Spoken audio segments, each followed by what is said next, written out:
Good morning, everyone, and welcome to this episode of Unearth Horticulture. I am actually drinking my breakfast cup of coffee, and I thought it's time for a new episode of Unearth Horticulture. So I went and collected a bunch of my favorite houseplants from the greenhouse right now.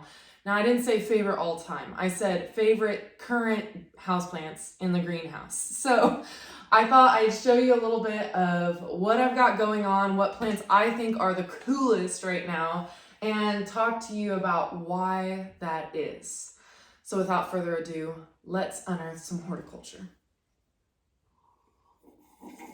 So let's start with my first favorites. I have probably around 15 species of air plants for sale right now on the website and on the bus. But these are my two favorites right now. First is Bulbosa Belize. Personally, half the reason I like plants is because of their names. So this is one that sounds like a pirate to me, and plus it looks like string beans. So it's a really, really cool air plant. One of my favorites. I also have one that's Bulbosa Guatemala, and it's just a mini-me version of this, so super cute.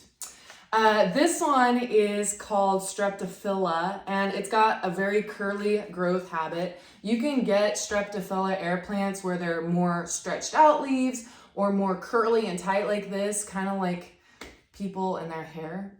That was a very random thought. But the reason I like the curly ones is because, of course, curly is cuter. I'm not partial. Anyways. Okay, so air plants. Air plants are one of my favorites because they're so collectible, but also because they're no mess and I don't have to spend lots of money on pots for repotting them. They're just happy. Once a week, you just dunk them in water, and once a month I add a little fertilizer into there, put them in my kitchen windowsill, and they are happy. So air plants, really fun. Next one, and several of you know this is one of my favorites, and that is Anthurium. Anthurium, or also known as flamingo plant to some. It's honestly less common to hear flamingo plant than Anthurium, but people have a hard time saying Anthurium, so I like to provide a common name for people to use. But here you can see here on my little tag what I have available for you to call this plant by. Those are just the more common names. But the reason I love Anthurium is because it's related to the philodendron family, so it's very easy care. It's forgiving on moisture levels from dry to wet, and it's one of the few plants that actually blooms in the house in lower light conditions. And I always tell people, because I'm asked frequently, does this plant bloom year-round or is it a seasonal thing? And what I tell people is this is a light accumulator. And so I always think of this plant as having a little power bar over it. And as soon as that power bar fills with enough light energy, it can throw a new bloom. It can produce a new flower. And so the more light you provide this plant, the more bright indirect light it has, the more blooms it can have at once. So this has just been in the greenhouse, so it's got plenty of blooms because the greenhouse provides nothing but light. Now, not too much light because you don't want to scorch the leaves, but bright indirect light is perfect for this plant. Now, I have one in my house in a north-facing room that has a tree covering the window. So it can do very low light, but that plant is largely leaves most of the year, and then maybe 1 or 2 times in the summer it throws a little red bloom, and that's kind of nice. It's something green in the corner that every once in a while has a surprise. So I think Anthuriums are really charming plants. They make great housewarming gifts. So that's something to keep in mind. They're actually one of the most popular houseplants on the bus, probably because I like them so much. They come in all kinds of colors too. That's another thing. Reds, burgundies, purples, whites, corals, oranges, and probably more soon because the Dutch love these too, and so they're always hybridizing them. Okay, next one.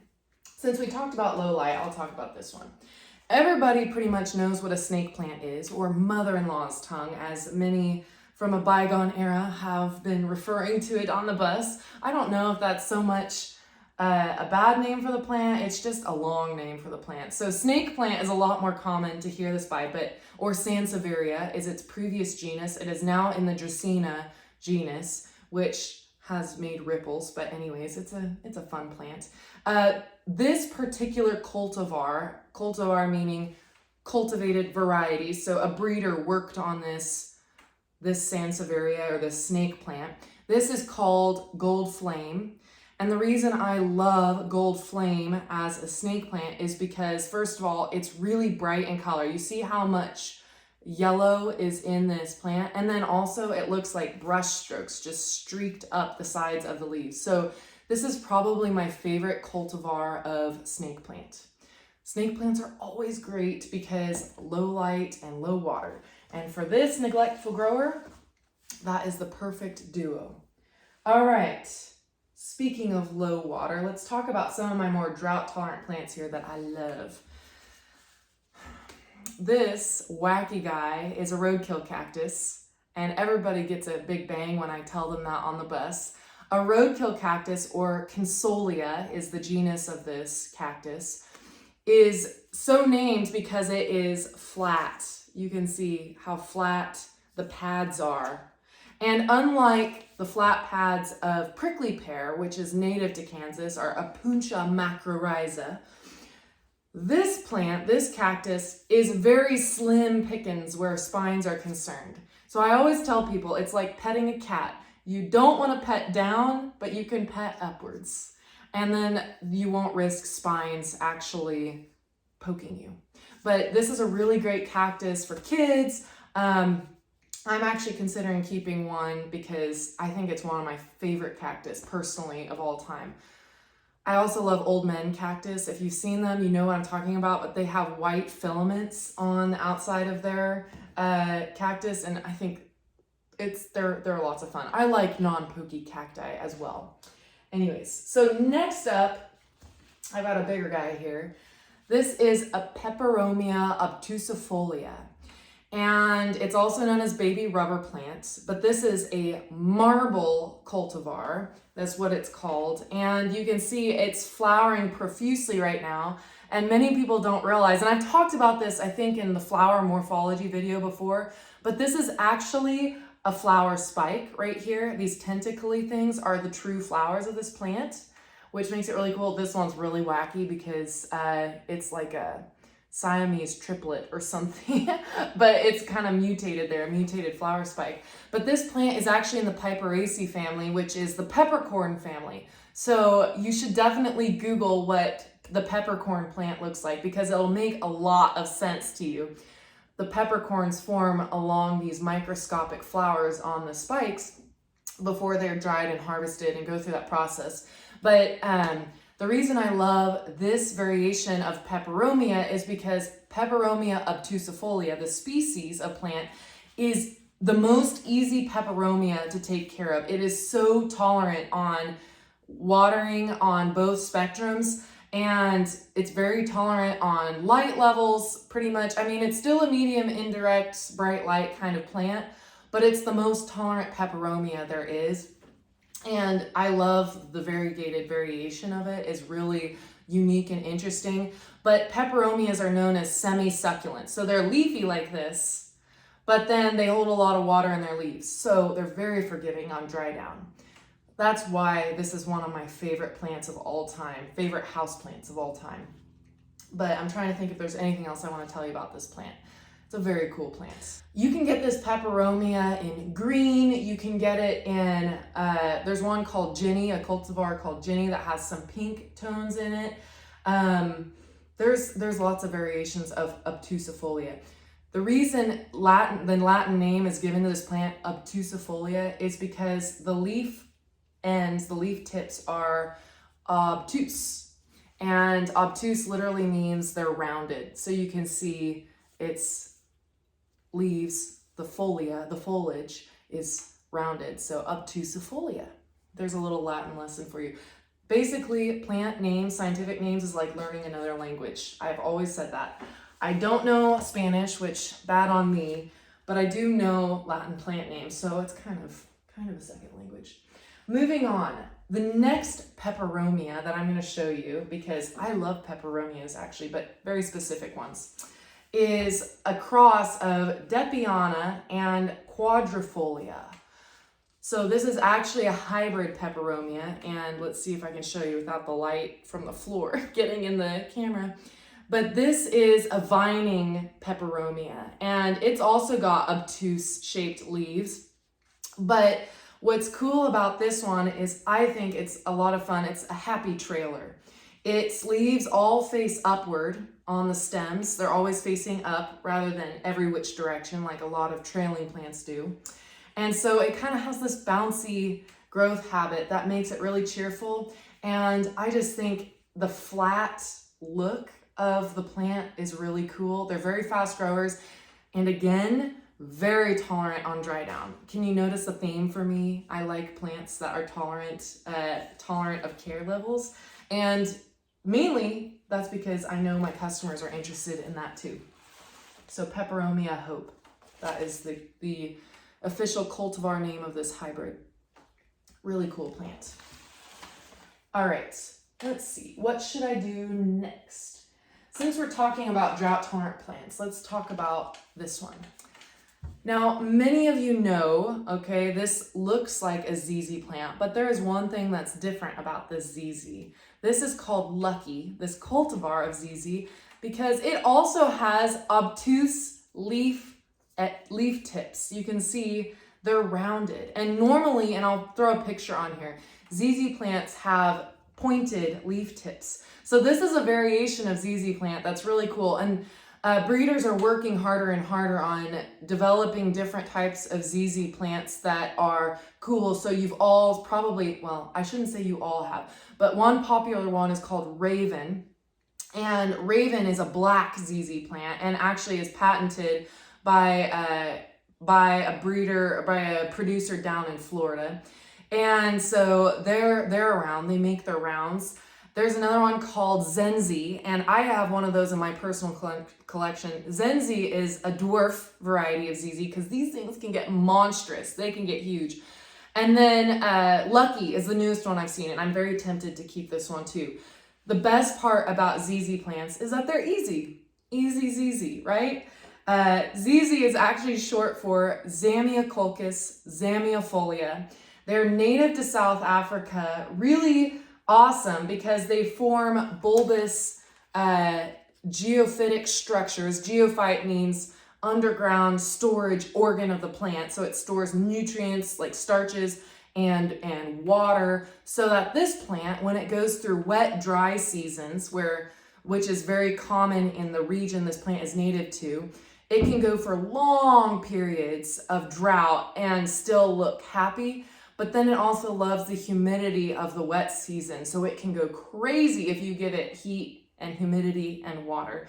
So it's got this dual growth season thing going on, but it makes it a wonderful houseplant because it can tolerate the lowest light of any houseplant that I know of, besides maybe pothos, maybe even more than pothos. And it can tolerate long periods of dryness. So really great plant. And this particular cultivar is very cool. It kind of looks like animal ears to me.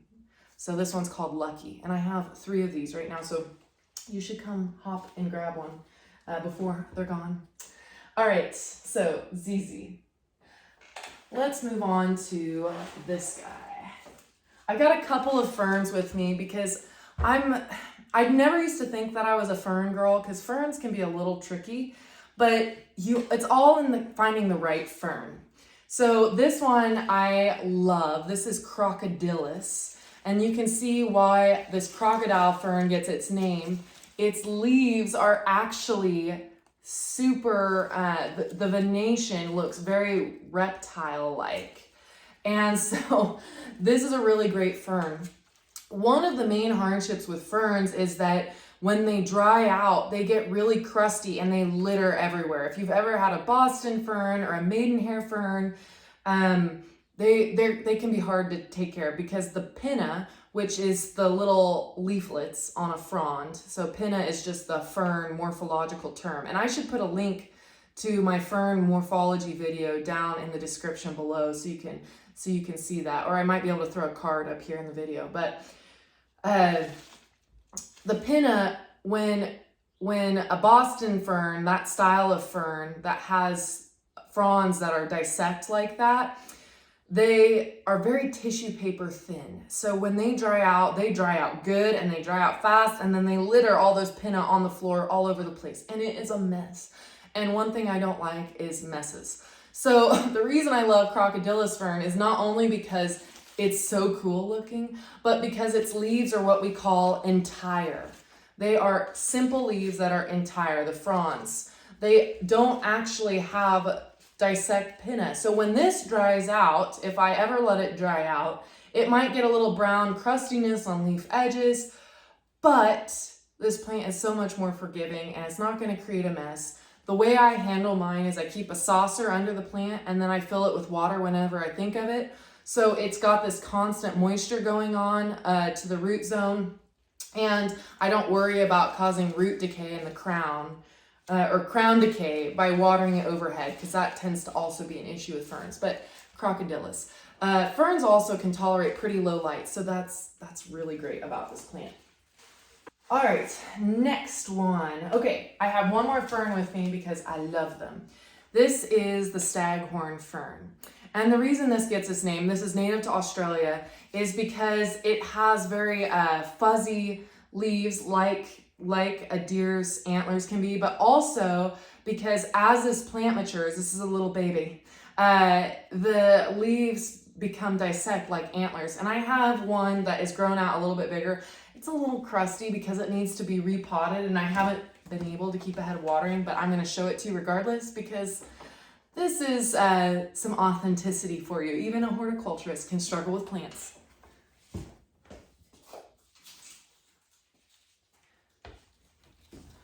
All right, this is my staghorn fern.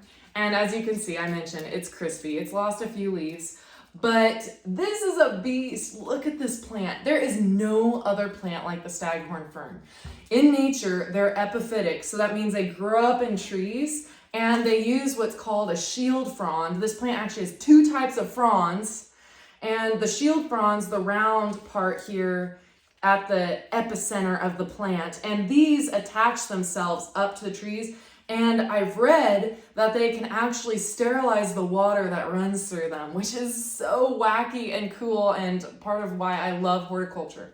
But you can see here the staghorn name comes from the fact that the fronds actually have kind of dissect leaves that look like antlers. So these are really cool. A lot of people like to mount these on the wall, but I caution you, sometimes when you mount these with sphagnum moss, they can be hard to keep ahead of watering. And for me, I have so many plants, so many things to keep track of and keep watered. It's just not the best idea. So they also grow really well in pots. Just gotta remember, this size, that pot holds enough moisture for it throughout the week. The same size pot for this size of plant dries out a lot quicker. So I definitely need to size up on this plant. It should probably be another Unearth Horticulture episode. Okay, so we've talked ferns. I want to talk a little bit about philodendron. We've already covered one aroid, or one plant in the family Araceae, the philodendron family, but I wanted to cover a couple more because I do like them a lot. They're probably one of the more common houseplant families to be out there. Actually, ZZ plant is in the aroid family too. So we're going to cover 4 of those in my favorites today. This one is Jungle Boogie. And like I mentioned before, names are half the fun with plants for me. So I absolutely love this plant name. Doesn't it look like Jungle Boogie? I think whoever named this cultivar got it right. Jungle Boogie is a massive philodendron hybrid, and a lot of people are thinking about the trailing heartleaf philodendrons when they think of philodendron, but there are so many leaf forms and colors of philodendrons out there. Actually, I've got a red sun philodendron behind me right now in the video, and it is massive, and it throws really cool flowers that have that spathe and spadix type structure every once in a while, because the sunroom provides so much light for it that it actually likes to flower here quite a bit. But the reason I love Jungle Boogie so much, besides the name, is because it's also very easy care. Philodendrons in general are medium to low light, and they grow quite fast, so they're very rewarding in that front. The one thing about this that you'll notice here You can see there's some leaf speckling, and that's actually what sun scorch looks like on this particular group of plants. So this got a little bit too much sun, maybe on the bus when it was out with me one day, but really beautiful plant. I can't say enough about this plant because I love it so much. So just take it in. Okay, jungle boogie.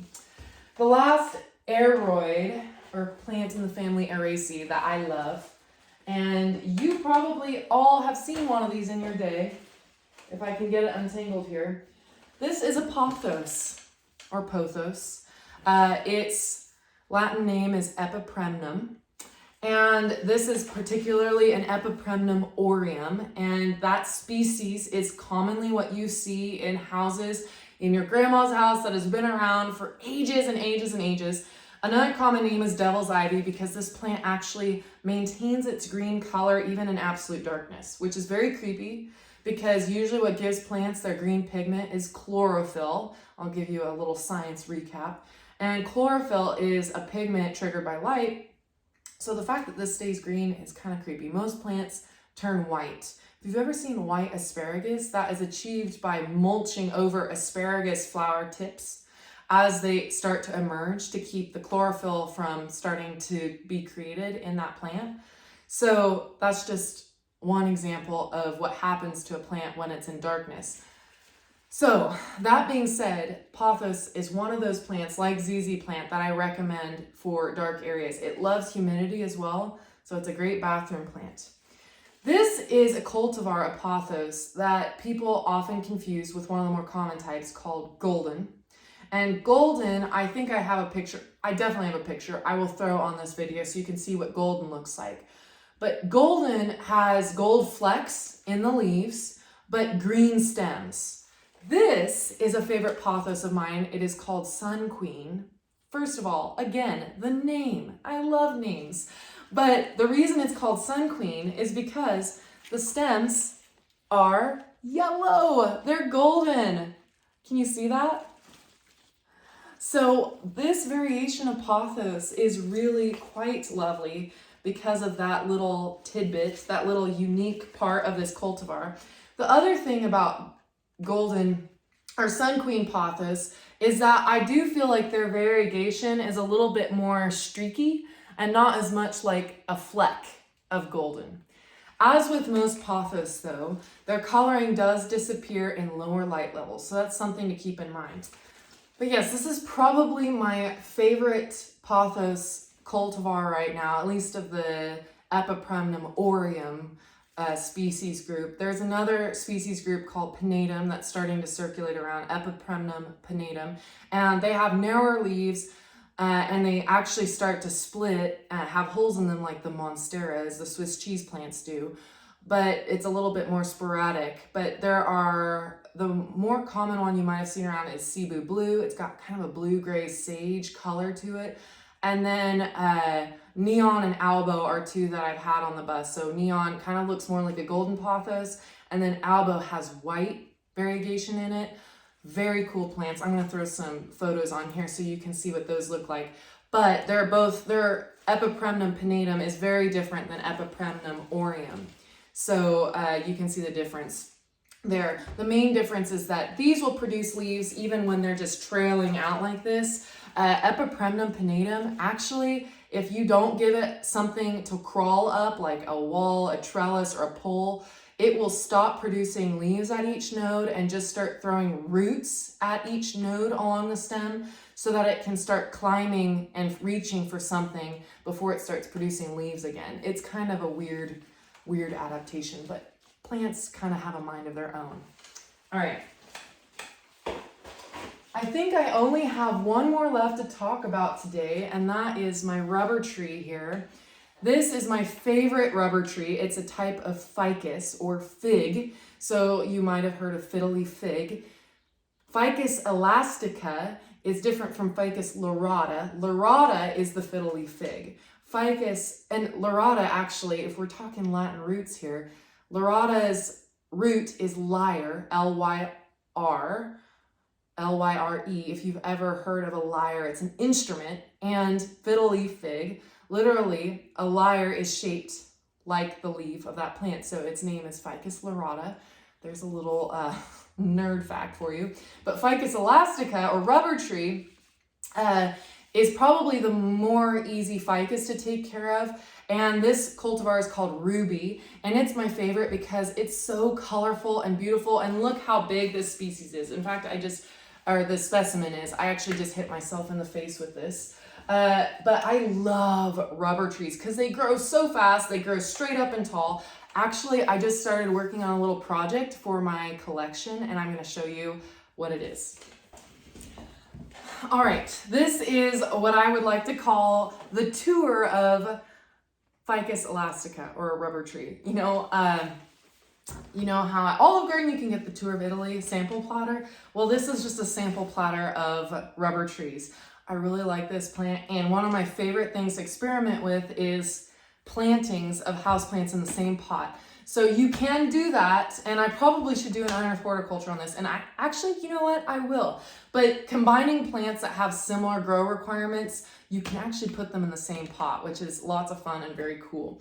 But this is one for my personal collection, and I was going to walk you through the different varieties of ficus I have in here. This is burgundy, and you can see that nice, lovely new burgundy leaf coming. That's how that plant gets that cultivar gets its name. The reason I love that variety of rubber tree is because it's so contrasting from everything else. It makes everything else just pop. The next one is Ruby, and I just showed you that one, so you can see it's got that pink growth. That's my favorite variation of rubber tree. This is the newest one. This is Shaveriana, and you can see it's got that really interesting flecking on the variegation on the leaf, which is very interesting. The newest growth is kind of that lemony color, and then it fades more to a lime green with that dark green coloring. And then the new growth always kind of has a pink hue to it. Then this is like the Ruby, but it is white variegated. So the Ruby has pink, this one has white. This is called Taniki, which another fun name. So we've got burgundy, Ruby, Shaveriana, and Taniki. And I put them all in the same pot so that I could see them grow up together. And I really like rubber tree a lot. So this is definitely going to be a fun planting to have in my home, in my personal collection. So anyways, I think that about does it for my favorite houseplants currently in the greenhouse. As always, make sure that you drop any questions in the comments below. Drop new ideas for videos as well, because I'm always looking for ideas and I want to answer your questions. This channel is for you, for your education. I know we all love listening to Renata talk about plants because I'm very passionate about it, but I want you to get something out of it. So make sure you drop ideas in the comments below, drop any questions you may have. I love to hear from you. And make sure that you hit like on this video and subscribe to my channel if you don't already, because that's gonna help me make more videos and help me determine what types of videos you like to see the best, because horticulture is a very, very broad topic. All right, I think I have waxed poetic long enough. So without further ado, tune in next time, and you've been watching Unearth Horticulture.